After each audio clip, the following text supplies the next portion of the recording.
തുർക്കി സ്റ്റൈലിലുള്ള ഇന്ത്യയിലെ ആദ്യത്തെ സ്ഥാപനം Althamar near Al Shifa hospital, bypass road, Perinthalmanna, Musliyarangadi, Edakkara, Musliyarangadi, Kondotty. Karuvarakundu Kerala estate village ഓഫീസിന് വേണ്ടി നിർമ്മിച്ച സ്മാർട്ട് കെട്ടിടത്തിന്റെ ഉദ്ഘാടനം ജനുവരി 27 നടക്കും. ശനിയാഴ്ച പകൽ 2:30 റവന്യൂ മന്ത്രി കെ രാജൻ കെട്ടിടത്തിന്റെ ഉദ്ഘാടനം നിർവഹിക്കും. അതേസമയം ശിലാഫലകത്തിൽ Kalikavu block panchayat president K തങ്കമ്മുവിന്റെ പേര് രേഖപ്പെടുത്താത്തതിനെതിരെ യൂത്ത് കോൺഗ്രസ് പ്രവർത്തകർ പ്രതിഷേധവുമായി രംഗത്തെത്തിയിട്ടുണ്ട്. കരുവാരകുണ്ട് കേരള എസ്റ്റേറ്റ് വില്ലേജ് ഓഫീസിന്റെ പഴയ കെട്ടിടം അപകടാവസ്ഥയിലായതിനെ തുടർന്നാണ് പൊളിച്ചു നീക്കി പുതിയ കെട്ടിടം നിർമ്മിച്ചത്.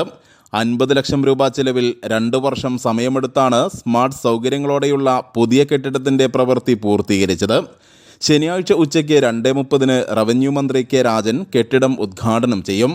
മന്ത്രി V Abdurahman, AP Anilkumar MLA, ജില്ലാ കളക്ടർ VR വിനോദ്, ജില്ലാ പഞ്ചായത്ത് പ്രസിഡന്റ് MK റഫീഖ തുടങ്ങിയവർ പങ്കെടുക്കും. അതേസമയം ഉദ്ഘാടനത്തിനായി തയ്യാറാക്കിയ ശിലാഫലകത്തിൽ നിന്ന് കോൺഗ്രസ് പ്രതിനിധിയായ ബ്ലോക്ക് പഞ്ചായത്ത് പ്രസിഡന്റ് കെ തങ്കമ്മുവിൻ്റെ പേര് ഒഴിവാക്കിയതിനെതിരെ യൂത്ത് കോൺഗ്രസ് പ്രവർത്തകർ രംഗത്ത് വന്നിരിക്കുകയാണ്. ജില്ലാ പഞ്ചായത്ത് പ്രസിഡന്റ് MK റഫീഖ, ഗ്രാമപഞ്ചായത്ത് പ്രസിഡന്റ് VS പൊന്നമ്മ എന്നിവരുടെ പേരുകൾ ശിലാഫലകത്തിൽ ഉൾപ്പെടുത്തിയപ്പോഴും ബ്ലോക്ക് പ്രസിഡന്റിനെ അവഗണിച്ചുവെന്നാണ് യൂത്ത് കോൺഗ്രസിൻ്റെ ആക്ഷേപം.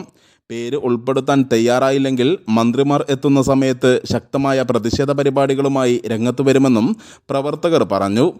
നാളെ ഉദ്ഘാടനം നടക്കാനിരിക്കെ മന്ത്രിമാരുടെയും ജില്ലാ പഞ്ചായത്തിൻ്റെയും അതിന് കീഴിലുള്ള പഞ്ചായത്ത് പ്രസിഡന്റിൻ്റെയും എല്ലാം പേര് ഫലകത്തിൽ തെളിയിച്ചിട്ടുണ്ട്. പക്ഷേ അതിൽ നമ്മുടെ ബ്ലോക്ക് പ്രസിഡന്റിനെ, ഈ ഡിവിഷൻ മെമ്പറും കൂടി ആയ ബ്ലോക്ക് പ്രസിഡന്റിനെ ഒഴിവാക്കിയതിൽ യൂത്ത് കോൺഗ്രസിൻ്റെ പ്രതിഷേധം വില്ലേജ് ഓഫീസറെയും തഹസിൽദാറെയും എല്ലാം നമ്മൾ അറിയിച്ചിട്ടുണ്ട്.